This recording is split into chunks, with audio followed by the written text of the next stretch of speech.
है तो उसकी आपत्ति, अगर उस पर आपत्ति है तो उस पर सबूत आपको पेश करना है। अगर मेरा नाम सही नहीं है, मतदाता सूची से मेरा नाम हटा देना चाहिए, अगर ऐसी बात कह रहे हैं हमारे साथी अमलेंदु जी हमारे साथ जुड़ गए। अमलेंदु जी आपका स्वागत है। और अमलेंदु जी का ही अगर उदाहरण लूं कि अमलेंदु जी को लगेगा कि नहीं मेरा नाम यानी राजीव का नाम गलत है मतदाता सूची में, तो इनको प्रमाण देना होगा कि आखिर क्यों गलत है, क्या ये इस देश का नागरिक नहीं है।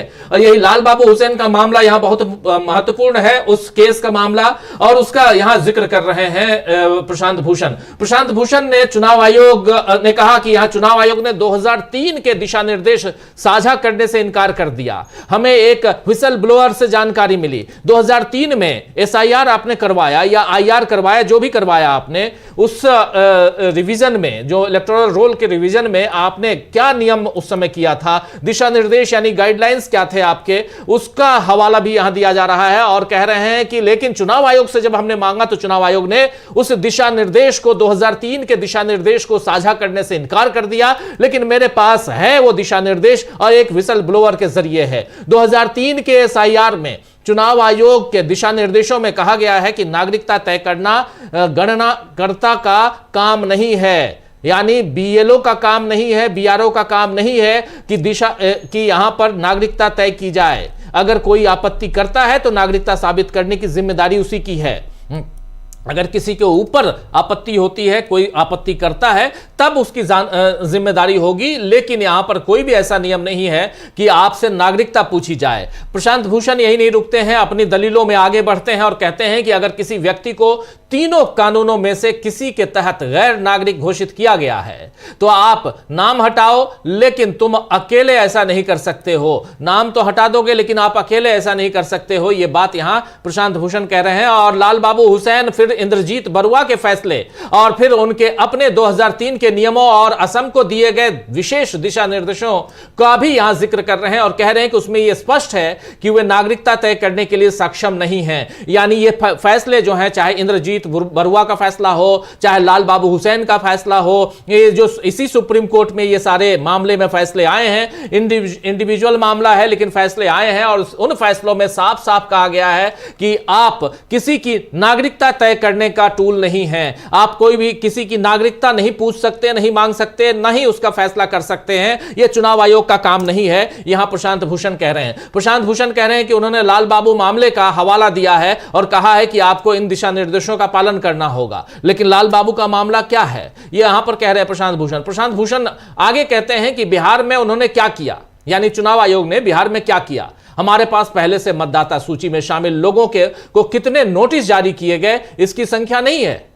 बिहार में इन्होंने क्या कुछ किया है, कितनों को नोटिस जारी किया, कितने के नाम हटाए, जिनके नाम हटाए उनको नोटिस जारी किए कि नहीं किया, ये सारी बातें हमारे सामने नहीं है। ये कुछ बता ही नहीं रहे हैं, कुछ नहीं बता रहे हैं। प्रशांत भूषण आगे कहते हैं कि अंतिम मतदाता सूची में 3.5 लाख नाम हटाए गए थे। अंतिम मतदाता सूची के प्रकाशन से लेकर मतदान के समय तक उन्होंने 3.5 लाख नाम और जोड़ दिए। कैसे आखिर हो गया? अमलेंदु जी ये सारी बातें यहां रख रहे हैं प्रशांत भूषण। और वहां प्रशांत भूषण यही नहीं रुकते हैं, वो कहते हैं कि ड्राफ्ट रोल में 65 लाख नाम हटाए गए। बचे हुए मतदाताओं की संख्या 7 करोड़ 21 लाख हो गई और उन्होंने उन 65 लाख लोगों के नाम नहीं भरने दिए जिनके नाम हटा दिए गए। यानी आपसे फॉर्म भी भरने के लिए नहीं कहा गया, उनको यह भी नहीं कहा गया, नोटिस भी नहीं भेजा गया कि हां हम आपका नाम हटा रहे हैं, अब आप चाहें तो अपना नाम जुड़वा सकते हैं। प्रशांत भूषण यहां बताते हैं कि इन 65 लाख लोगों के नाम इसलिए हटा दिए गए क्योंकि इन्होंने फॉर्म नहीं भरा था, लेकिन वे पिछली सूची में थे, तभी तो 7 करोड़ 89 लाख लोग थे। 7 करोड़ 89 लाख में से 7 करोड़ 21 लाख लोग कैसे हो गए? इसका मतलब है कि वो पिछली सूची में थे, जो 2025 की सूची थी जनवरी की, लेकिन वे पिछली सूची में थे। बाद में उनसे एक घोषणा पत्र भरने को कहा गया कि वे पहली सूची में नहीं हैं, ताकि उन्हें वर्तमान सूची में शामिल किया जा सके। यहां पर प्रशांत भूषण यह भी कहते हैं कि जिन लोगों से फॉर्म 6 भरने को कहा गया था, उनमें से कई ऐसे थे जिनके नाम हटा दिए गए थे, लेकिन उन्हें फॉर्म 6 भरने के लिए मजबूर किया गया। बिहार से किसी ने कल मुझे, प्रशांत भूषण कह रहे हैं कि बिहार से किसी ने मुझे कल बताया है कि केवल 3,66,000 लोगों के नाम हटाए गए, लेकिन 26 लाख लोगों को नोटिस जारी कर दिया गया कि वे आकर घोषणा करें। मुद्दा यह है कि आप बिना किसी कारण के साइक्लो स्टाइल नोटिस जारी कर रहे हैं। उन्हें कारण बताइए। आप मेरे निवास पर संदेह नहीं कर सकते हैं, आप मेरी उम्र पर संदेह नहीं कर सकते हैं, आप इन सब पे संदेह कर रहे हैं। ये बातें यहां प्रशांत भूषण कह रहे हैं। अमलेंदु जी, गंभीर रूप से प्रशांत भूषण घेर रहे हैं या चुनाव आयोग? बिल्कुल राजीव जी, गंभीर रूप से चुनाव आयोग को घेर लिया है प्रशांत भूषण ने, और to the point Prashant Bhushan ने अपनी बात रखी और सारे मसले सामने रखे हैं। पहली बात तो उन्होंने यही कही कि जो लाल बाबू हुसैन मामला है, जो राजीव जी इस मुकदमे में भी एक बुनियाद बनेगा, वो लाल बाबू हुसैन मामला साफ तौर पे कहता है, और उसका जिक्र भी किया उन्होंने कि फॉर्म 7 जो है चुनाव आयोग का, वो खुद ये कहता है कि अगर किसी व्यक्ति को किसी व्यक्ति के नाम पर आपत्ति है तो जो आपत्ति कर रहा है उसको सबूत पेश करने होंगे कि इस व्यक्ति का नाम मतदाता सूची में गलत तरीके से आ गया है। चुनाव आयोग खुद किसी का नाम नहीं हटा सकता, और चुनाव आयोग को भी अगर कोई आपत्ति है तो चुनाव आयोग को भी नोटिस इशू करना होगा। बिहार का उन्होंने जिक्र किया कि 3,66,000 लोगों के नाम हटाए गए, लेकिन 26 लाख लोगों को नोटिस इशू कर दिया गया, और नोटिस जो था वो कोई बिना कारण बताए साइक्लो स्टाइल एक सा नोटिस इशू कर दिया गया। तो ये उस लाल बाबू हुसैन मामले का अनुपालन नहीं है कि आप साइक्लो स्टाइल नोटिस जो है एक तरीके का आप जारी कर दें और 3,66,000 लोगों के आप जो वहाँ से नाम हटा दें। उसका भी आपने कोई कारण नहीं दिया कि वो नाम क्यों हटाए गए, और जिन लोगों के 65 लाख लोगों के नाम आपने हटाए उन लोगों को आपने फॉर्म भरने के लिए अनुमति नहीं दी। ये प्रशांत भूषण ने रखा है। अब देखना यह है कि सुप्रीम कोर्ट इस पर राजीव जी क्या संज्ञान लेता है। जी बिल्कुल बिल्कुल। यहां लाल बाबू हुसैन मामला जिसका जिक्र कर रहे हैं प्रशांत भूषण, जिसके बारे में बता रहे थे हमारे साथी प्रशांत अमलेंदु जी, बहुत इंपॉर्टेंट है। वहां साफ साफ कहा गया है कि किसी का नाम अगर हटाना है सूची से, इलेक्टोरल रोल से, यानी मतदाता सूची से अगर आपका नाम हटाया जा रहा है, तो जिसने कहा कि इसका नाम हटा दीजिए क्योंकि ये तो यहां का नहीं दिखता, यहां रहता नहीं है, तो उसको साबित करना होगा। ऐसे नहीं होता कि आप 65 लाख लोगों के नाम काट दिए, हटा दिए। यही बात यहां कही जा रही है, और बहुत महत्वपूर्ण बात यहां कही जा रही है कि आखिर ये इस ढंग से अगर आप इलेक्टोरल रोल को बनाएंगे, इस ढंग से अगर आप आगे बढ़ने की कोशिश करेंगे, इस पूरी प्रक्रिया को आगे बढ़ाने की कोशिश करेंगे, तो कैसे चलेगा, कैसे होगा। और यहां प्रशांत भूषण कह रहे हैं कि हम जो मुद्दे उठा रहे हैं उनमें से एक पारदर्शिता है। मुझे बिना यह बताए हुए कि उन्हें मुझ पर क्या संदेह है, साइक्लो स्टाइल के नोटिस दिए जा रहे हैं। लाल बाबू हुसैन ने कहा है कि आपको कारण बताने होंगे। यहां पर लाल बाबू हुसैन के मामले का फिर जिक्र कर रहे हैं। बिल्कुल यहां प्रशांत भूषण ने लाल बाबू हुसैन, जिसमें 2 जजों की बेंच ने यहां फैसला, 3 जजों की बेंच ने, 3 जजों की बेंच ने फैसला सुनाया था कि चुनाव आयोग किसी का नाम अपनी मर्जी से, बिना नोटिस के, बिना किसी कारण के नहीं हटा सकता है। लाल बाबू हुसैन का मामला बहुत गंभीर मामला, और उसी का जिक्र कर रहे हैं कि आपने 65 लाख लोगों के नाम कैसे हटा दिए। बिहार में 65 लाख लोगों के नाम आप रातों रात काट देते हैं, फिर 3.5 लाख लोग मतदाता सूची फाइनल ले आते हैं। चुनाव होने के बाद, मतलब चुनाव से पहले आप बताते हैं कि बिहार में 7 करोड़ 42 लाख मतदाता है। जब चुनाव हो जाता है और जब आप मतदाता सूची की बात करते हैं कि कितने प्रतिशत मतदान हुए, तो 7 करोड़ 45 लाख आ जाते हैं। 3.5 लाख यानी 3,55,000 नाम कैसे जुड़ गए मतदान होने तक और मतदाता सूची के बीच, यानी फाइनल इलेक्टोरल रोल और मतदान के बीच आपने 3.5 लाख लोगों के नाम कैसे जोड़ दिए। ये सारी बातें यहां पर कह रहे हैं प्रशांत भूषण अपनी बात रखते हुए, और साफ साफ कह रहे हैं कि यहां पर मिलॉर्ड मुझे ट्रांसपेरेंसी चाहिए। यहां ट्रांसपेरेंसी है ही नहीं, यहां पर पारदर्शिता की कोई गुंजाइश ही नजर नहीं आ रही है इस चुनाव आयोग में। यह चुनाव आयोग बिना पारदर्शी हुए, बिना ट्रांसपेरेंसी के काम कर रहा है, मनमौजी दिखा रहा है चुनाव आयोग, सीधे शब्दों में कहूं तो। और यहीं पर लाल बाबू हुसैन का मामले का जिक्र फिर कर रहे हैं, क्योंकि ये एक बहुत ही मील का पत्थर साबित होता हुआ वो 1995 का केस 1995 में, लेकिन उसका आज की तारीख में 2025 आखिरी है। बीतते बीतते इसकी क्या जरूरत आन पड़ी आप समझ सकते हैं, क्योंकि 3 जजों की बेंच ने जो फैसला सुनाया था कि लाल बाबू हुसैन का नाम आप उनकी मर्जी के बिना, उनसे बिना पूछे हुए, उनको नोटिस दिए बिना नहीं काट सकते। और ये एक नजीर बना हुआ है यहां पे, और इसी का जिक्र यहां बार बार प्रशांत भूषण कर रहे हैं। कह रहे हैं प्रशांत भूषण कि आप कैसे काट सकते हैं, जब आप ही इसी कोर्ट ने, अभी तो आप 2 जज जज हैं, जस्टिस सूर्यकांत जी बैठे हुए हैं और जस्टिस जोय माल्या बागची बैठे हुए हैं। सीजेआई और उनके साथ एक उनके साथी, ये दोनों इस बेंच में बैठकर, 2 जजों की बेंच ये फैसला क्या सुनाएगी, लेकिन 2 जजों की बेंच लाल बाबू हुसैन के फैसले को पलट नहीं सकती है। ये भी है अमलिंदु जी। बिल्कुल राजीव जी, 2 जजों की बेंच जो है वो 3 जजों के बेंच के फैसले को पलट नहीं सकती है, और अगर पलटती है तो उसको साफ तौर पर फिर इसको भेजना पड़ेगा बड़ी बेंच को। वो खुद नहीं पलट सकती, यानी 3 से भी बड़ी बेंच को भेजना पड़ेगा, तो संविधान पीठ को मामला जाएगा और तब तक फिर इस मामले पर रोक लगानी पड़ेगी। ये है, हालांकि जो सीजेआई साहब हैं राजीव जी, उन्होंने बीच में अपनी बात रखी है। उनका जो कहना है कि पॉलिटिकल पार्टियों, दूसरे स्टेक होल्डर्स की सुविधा के लिए इलेक्टोरल रजिस्ट्रेशन के प्रोसेस में ज़्यादा ट्रांसपेरेंसी लाने के लिए इलेक्शन कमीशन ने निर्देश दिया है कि सभी एप्लीकेशन फॉर्म रोज़ाना कंप्यूटराइज किए जाएं। इन एप्लीकेशन की लिस्ट रोजाना संबंधित राज्य के चीफ इलेक्टोरल ऑफिसर की वेबसाइट पर पोस्ट की जानी है। एप्लीकेशन फॉर्म का स्टेटस लिस्ट की हर लाइन पर साफ दिखना चाहिए।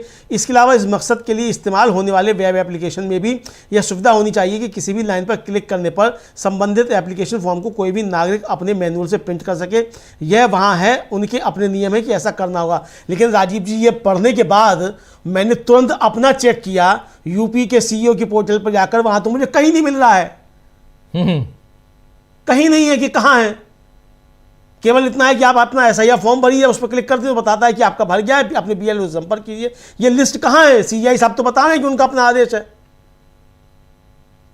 तो ये आदेश चुनाव आयोग बता देता है सुप्रीम कोर्ट में जाकर कुछ, और जमीन पर होता नहीं है वो कुछ। ये तो चीज ऐसी है राजीव जी कि उसको तुरंत चेक किया जा सकता है। जी बिल्कुल बिल्कुल, यहां पर बहुत गंभीर मामला, और चूंकि सीजेआई भी कई बार नजर आते हैं थोड़ा सत्ता पक्ष, थोड़ा चुनाव आयोग के करीब नजर आते हैं। वो जब भी उनकी टिप्पणी, माफी चाहूंगा, लेकिन क्या कहें, अब सीजेआई साहब उस ढंग की टिप्पणियां करते हैं जो कहीं ना कहीं कई जगहों पे दिखाई देती हैं कि वो काफ़ी बचाव की मुद्रा में नज़र आते हैं चुनाव आयोग के। और वैसे में ये टिप्पणी भी यहाँ जायज़ हो जाती है कि आखिर जो चीज़ें धरातल पर नहीं हैं उसकी टिप्पणी क्यों हो रही है। और यहाँ चुनाव आयोग घिरा हुआ नज़र आ रहा है। अगर कोई दूसरा जज होता जो सीधे सीधे सवाल करता, सीधे शब्दों में पूछता कि आखिर आप इस देश की जनता के फायदे के लिए क्या कर रहे हैं, तो फिर बात कुछ और होती। लेकिन यहाँ बचाव की मुद्रा में सीजेआई चुनाव आयोग के लिए नजर आते हैं अमलिंदु जी। ये बिल्कुल राजीव जी, बिल्कुल चुनाव आयोग के बचाव में ही नजर आते हैं। और जितनी भी तर्क मतलब उनकी तरफ से आ रहे हैं, वो सारे तर्क जो हैं वो यही आ रहे हैं कि भाई चुनाव आयोग ने ऐसा किया है, चुनाव आयोग ने ऐसा किया है, ये कर सकता है, और चुनाव ऐसा कर सकता है। यानी जो बात उठाई गई राजीव जी कि भाई चुनाव आयोग जो है उसने कितने मतलब बीएलओ की जान चली गई है, इसको भी जब लेकर रखा गया तमिलनाडु के संबंध में, गोपाल शंकर नारायण ने रखा, तो उन्होंने पूछा कि भाई राज्य पुलिस उनके कंट्रोल में नहीं है। ये कहा, पहले तो ये कहा जस्टिस सूर्यकांत ने कि देखिए ये कानूनी काम है, तो इसे करना तो होगा। ये राज्य जो है वो कर्मचारियों को बदल सकता है, यानी करना होगा, बिल्कुल ठीक है, करना होगा, ठीक है, लेकिन उसका मानवीय पक्ष तो देखना होगा ना कि उसका मानवीय पक्ष क्या है। तो कपिल सिब्बल ने उस पर कहा कि खतरा असली है मारवाड़ से, यूपी में इलेक्शन 2027 में, लेकिन वे ये प्रोसेस अब 2 महीने में कर रहे हैं। तो सीजीआई ने कहा कि राज्य पुलिस उनके कंट्रोल में नहीं है, राज्य इलेक्शन कमीशन उनके कंट्रोल में नहीं है, स्टाफ को बदला जा सकता है। अभी औकात क्या कर सकते हैं? चलिए उदाहरण लेते हैं, राज्य ने कितने एम्प्लॉय तैनात किए। तो सीनियर एडवोकेट गोपाल शंकर नारायण ने बताया कि 1,30,000। तो सीजीआई ने कहा कि 30,000 और 40,000 क्यों नहीं? चुनाव आयोग को हमें यह भी बताना चाहिए कि आप उनसे कितने घंटे काम करवाना चाहते हैं। इस पर सीनियर एडवोकेट सिंह खड़े हुए, उनका कि ईसीआई को हालत की जानकारी है। सीनियर एडवोकेट राकेश द्विवेदी बोले कि वे एक दिन में 10 फॉर्म जमा कर रहे हैं। तो सीजीआई ने कहा कि अगर 10 फॉर्म जो है वो बोझ हैं तो हम क्या कह सकते हैं। सिब्बल ने कहा कि लेकिन सभी घरों में लिफ्ट नहीं होती, अगर उन्हें हर घर जाना है तो फॉर्म की लिमिट 40 है। तो द्विवेदी ने कहा कि मैं 75 साल की उम्र में मैं भी सीढ़ियों से ऊपर नीचे कर रहा हूँ।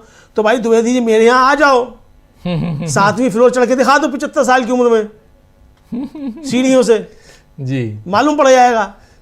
तो ये राजीव जी, ये अजब तरीके के सुप्रीम कोर्ट में तर्क चल रहे हैं। मतलब लोगों की हिम्मत कैसे हो जाती है कि सुप्रीम कोर्ट में जाकर इस तरीके के तर्क देना है। ये बड़ा गंभीर पहलू है राजीव जी। जी जी, बिल्कुल बिल्कुल, आप सही कह रहे हैं। गंभीर मामला, गंभीर पहलू, लेकिन यहाँ पर लगातार चर्चा जारी है। और प्रशांत भूषण यहाँ कह रहे हैं कि राजनीतिक दलों और अन्य हित धारकों की सुविधा और मतदाता पंजीकरण प्रक्रिया में अधिक पारदर्शिता लाने के लिए चुनाव आयोग ने निर्देश दिया है कि सभी आवेदन पत्रों का दैनिक आधार पर कंप्यूटरीकरण किया जाए। इन आवेदनों की सूची संबंधित राज्य के मुख्य निर्वाचन अधिकारी की वेबसाइट पर प्रतिदिन प्रकाशित की जानी है। आवेदन पत्रों की स्थिति सूची जो लिस्ट है उसकी प्रत्येक पंक्ति में प्रत्येक रूप से दिखाई देनी चाहिए। इसके अलावा इस उद्देश्य के लिए उपयोग किए जाने वाले वेब एप्लीकेशन में ये सुविधा भी होनी चाहिए कि किसी भी पंक्ति पर क्लिक करने पर, किसी भी लाइन पर क्लिक करने पर कोई भी नागरिक अपने स्वयं के खुद के मैनुअल से संबंधित आवेदन पत्र प्रिंट कर सके। ये सुविधा उपलब्ध है। उनके अपने नियमों में ऐसा करने का प्रावधान है। दावों और आपत्तियों की सूची ARO द्वारा सभी राजनीतिक दलों को दावे और आपत्तियां दाखिल करने की अवधि की शुरुआत से प्रत्येक सप्ताह के अंत में उपलब्ध कराई जानी चाहिए। ARO मान्यता प्राप्त राजनीतिक दलों को सूचित करते हुए व्यक्तिगत रूप से उनके प्रतिनिधियों को अब तक प्राप्त दावों और आपत्तियों की सूची सौंपेंगे और उनकी पावती प्राप्त करेंगे। मान्यता प्राप्त राजनीतिक दलों को दावे और आपत्तियां देने की प्रथा तब तक जारी रहनी चाहिए जब तक कि वे दावे और आपत्तियों की अवधि समाप्त न हो जाए। यह सब उनका नियम है, ये उनके नियमावली में है, गाइडलाइन में है चुनाव आयोग के, जो यहां पर प्रशांत भूषण पढ़ के बता रहे हैं। लेकिन इसी का पालन चुनाव आयोग नहीं कर रहा है। यही नहीं कर रहा है, यही नहीं कर रहे हैं वो। यही बात तो यहां कही जा रही है, यही तो आपत्ति है कि लेकिन आप इसका पालन नहीं कर रहे हैं। आपने बता दिया कि हम ये करेंगे, लेकिन आप इसका पालन क्यों नहीं कर रहे हैं? और इसलिए यहां पर कह रहे हैं कि ये भी यहां स्पष्ट हो जाता है कि एक बार दी गई सूची में शामिल नामों को अगली सूची में, अगली लिस्ट में शामिल करने की आवश्यकता नहीं है, वो ऑलरेडी है। दूसरे शब्दों में कि लिस्ट में ऑलरेडी आपका नाम है तो वेबसाइट निर्वाचन पंजीकरण के अधिकारी नोटिस बोर्ड पर, मतदान केंद्र पर भी एक साथ प्रदर्शित किया जाना चाहिए। अगर आपका नाम वहां है और सपोज आपके पास वो पर्ची नहीं आई तो वहां उस लिस्ट में आपका नाम होना चाहिए। इसीलिए माय लॉर्ड्स यहां पर कह रहे हैं कि महाशय, जज साहब, इस जो मैनुअल है, ये जो नियमावली है, इसमें पारदर्शिता के बारे में बहुत विस्तृत निर्देश दिए गए हैं जिनका पालन करना जरूरी है। और आज मैं आपसे और आप दोनों सदस्यों को सूचित कर रहा हूं कि बिहार में उन्होंने ऐसा बिल्कुल नहीं किया है और अब भी नहीं कर रहे हैं। यहां तक कि दूसरे राज्यों में चल रही इस प्रक्रिया में भी वो नहीं है, यानी पारदर्शिता की कोई गुंजाइश ही नहीं छोड़ी है इन्होंने। ट्रांसपेरेंसी नाम की चीज नहीं है, ये टोटली डिरेल्ड है और इसीलिए इसको रोकना चाहिए। यहां पे कह रहे हैं ये अवैध है, गैर संवैधानिक है। जो बात अभिषेक मनु सिंघवी ने कही थी वही बात यहां आगे बढ़ाते हुए प्रशांत भूषण नजर आ रहे हैं। अमलेंदु जी। जी बिल्कुल राजीव, प्रशांत भूषण आगे बढ़ा रहे हैं और प्रशांत भूषण ने इसमें पूछा कि भाई बिहार में जो थी वो कई डुप्लीकेट एंट्री जो थी रह गई और एक एड्रेस पर 10 से ज़्यादा लोग रहते हैं, उन्हें जाकर वहाँ चेक करना होगा और एक एड्रेस पे 500 से ज़्यादा लोग लिस्टेड हैं। फिर उन्होंने कहा कि बेघर लोगों के लिए जिनका एड्रेस 0 दिया गया ये लाखों में है। फिर प्रशांत भूषण ने कहा कि बल्क इलेक्टर्स संख्या करोड़ों में दी गई है जिन्हें वेरीफाई करना होगा। भूषण ने यह भी कहा कि यह भी साफ किया जाता है कि एक बार दी गई लिस्ट में शामिल नामों को अगली लिस्ट में शामिल करने की जरूरत नहीं है।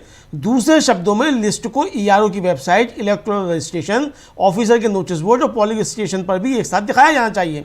इसीलिए माय लॉर्ड्स मैनुअल में ट्रांसपेरेंसी के बारे में बहुत डिटेल में निर्देश दिए गए हैं जिनका उन्हें पालन करना है। और आज मैं योर लॉर्डशिप को बता रहा हूं कि बिहार में उन्होंने ऐसा बिल्कुल नहीं किया और वे अब भी ऐसा नहीं कर रहे हैं। दूसरी राज्यों में चल रही एक्सरसाइज में भी वे ऐसा नहीं कर रहे हैं, यानी कि अपने ही जो उनके कानून जो है, नियम है, उनका ही वो पालन नहीं कर रहे हैं। ये गड़बड़ झाला चुनाव आयोग कर रहा है। जी बिल्कुल बिल्कुल, वही कह रहे हैं कि बिहार की जो लिस्ट है उसमें डुप्लीकेट प्रविष्टियां रह गई थी।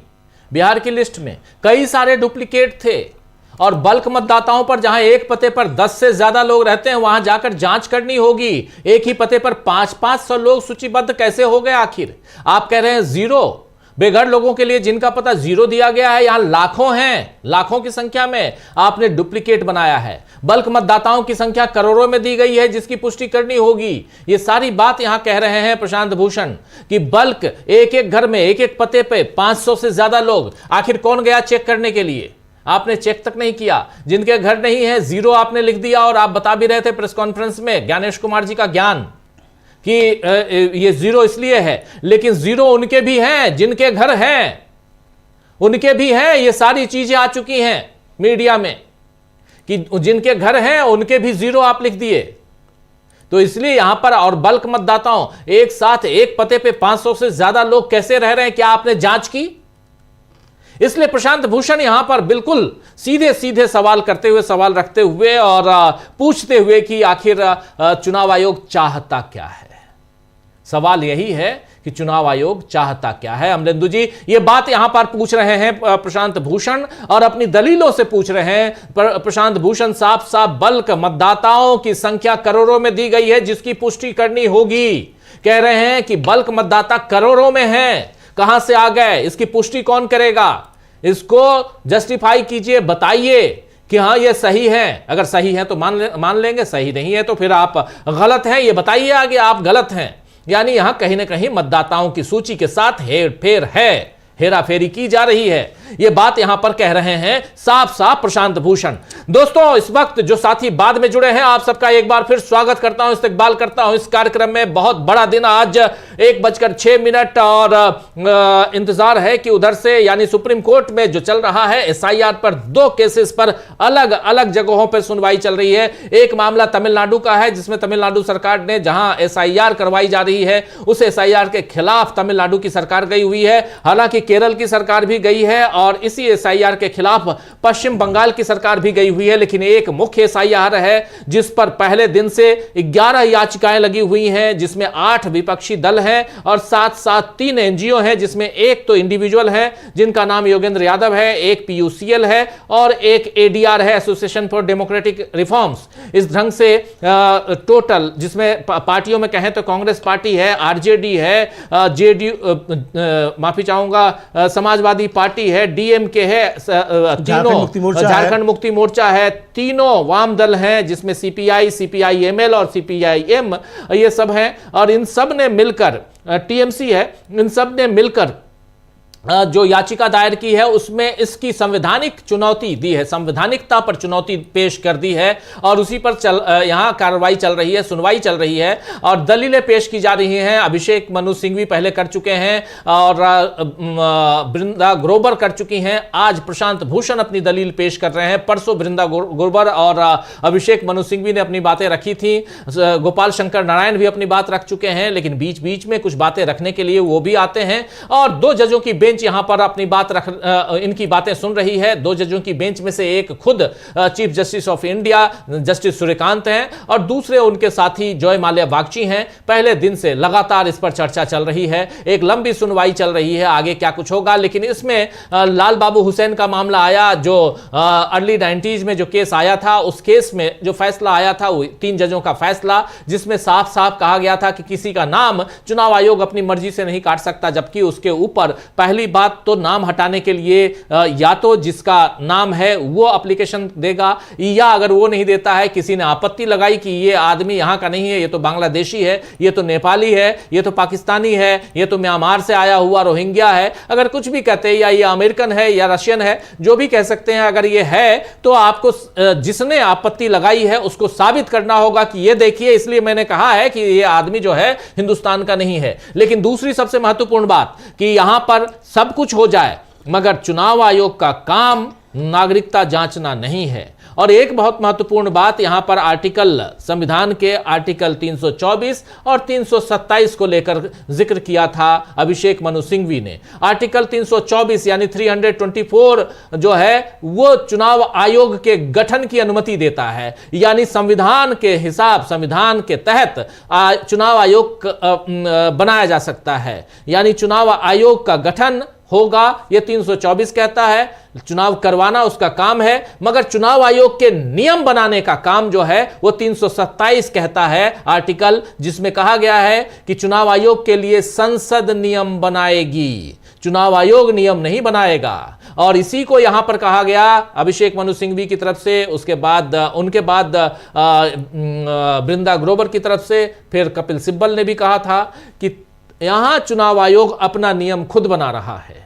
क्या चुनाव आयोग संसद से ऊपर हो गया है? यह सवाल भी पूछा गया है। लेकिन उसके साथ साथ लाल बाबू हुसैन का मामला भी आया और 3 जजों की बेंच ने एक फैसला सुनाया था कि किसी का नाम आप ऐसे नहीं काट सकते। अब प्रशांत भूषण घेर रहे हैं अपने दलीलों से। आगे क्या कुछ चल रहा है अमलेंदु जी? हाँ जी राजीव जी, प्रशांत भूषण ने अभी अपनी बात रखी है और प्रशांत भूषण ने ये सारी बातें बताई हैं। लिस्ट को लेकर जो बातें आई, कितने एडजस्ट जो थे वो कितने फर्जी हैं और कितने नाम अभी भी उसमें बचे हुए हैं। ये भी बताया कि मृत मतदाताओं के नाम अभी भी जो शुद्ध मतदाता सूची बताई जा रही है उसमें शामिल हैं। तो यानी ये मतदाता सूची शुद्ध नहीं हुई और अशुद्ध तरीके से ये सारी चीज़ें की गई हैं। और ये बताया कि किस तरीके से 26 लाख मतदाताओं को एक साइक्लो स्टाइल एक ही तरीके के नोटिस इशू कर दिए गए और 3,66,000 लोगों के नाम काट दिए गए, लेकिन परेशान इतने लोगों को किया गया ये। और आखिर में ये कि साहब, जब आपने मतदान की आपने घोषणा की, मतलब चुनाव की घोषणा की, उस समय जितने लिस्ट में नाम थे, फाइनल आपकी मतदाता सूची थी,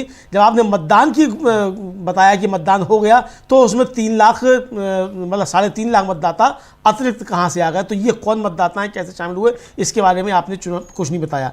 अब इस पर बहस राजीव जी अब दोपहर को 2 बजे फिर से शुरू होगी जी। लंच के लिए अब उठ गई है बेंच और 2 बजे के बाद इस पर फिर से शुरू होगी। और ये कहा प्रशांत भूषण ने कि एक बार लिस्ट में अगर ये भी साफ है एकदम कि अगर एक बार लिस्ट में शामिल नामों को अगली लिस्ट में शामिल करने की आवश्यकता नहीं, यानी वो ऑलरेडी नाम शामिल होते चले जाएंगे। और दूसरे शब्दों में लिस्ट को ERO की वेबसाइट, इलेक्टोरल रजिस्ट्रेशन ऑफिसर के नोटिस बोर्ड और पोलिंग स्टेशन पर भी एक साथ दिखाया जाना चाहिए। इसलिए मिलॉर्ड मैनुअल में ट्रांसपेरेंसी के बारे में बहुत डिटेल में निर्देश दिए गए हैं जिनका उन्हें पालन करना है। और आज मैं बता रहा हूं कि बिहार में उन्होंने ऐसा बिल्कुल नहीं किया और वे अब भी ऐसा नहीं कर रहे हैं। दूसरे राज्यों में चल रही इस एक्सरसाइज में भी वे ऐसा नहीं कर रहे हैं। ये प्रशांत भूषण ने अपने तर्क राजीव जी अभी रखे। बिल्कुल बिल्कुल बिल्कुल। हालांकि अब बेंच उठ गई है लंच के लिए, 2 बजे से फिर बेंच बैठेगी और इस पर आज फिर सुनवाई होगी। दिन भर आप हमारे साथ बने रहिए। 2 बजे के बाद फिर 2 बजे से हम भी लाइव आएंगे आपके साथ और SIR से संबंधित तमाम पहलुओं को आप तक पहुंचाएंगे। बहुत ही गंभीर मुद्दा है दोस्तों। आप लोगों से गुजारिश है कि इसकी दलीलों को जो हम आप तक पहुंचा रहे हैं सरल हिंदी में, इन दलीलों को आप भी सुनिए, बहुत ध्यान से सुनिए, गंभीरता से सुनिए, क्योंकि एक बहुत महत्वपूर्ण केस जो हमारी और आपके की लाइफ को, हमारी आपकी जिंदगी को प्रभावित कर सकता है, ये वो केस है। क्योंकि यहीं से आप देखिए कि तमाम चीजें, बिहार हम लोग गए, कहीं हम लोगों को NDA की आंधी नहीं दिखाई देती थी और बिहार में NDA की आंधी आ जाती है।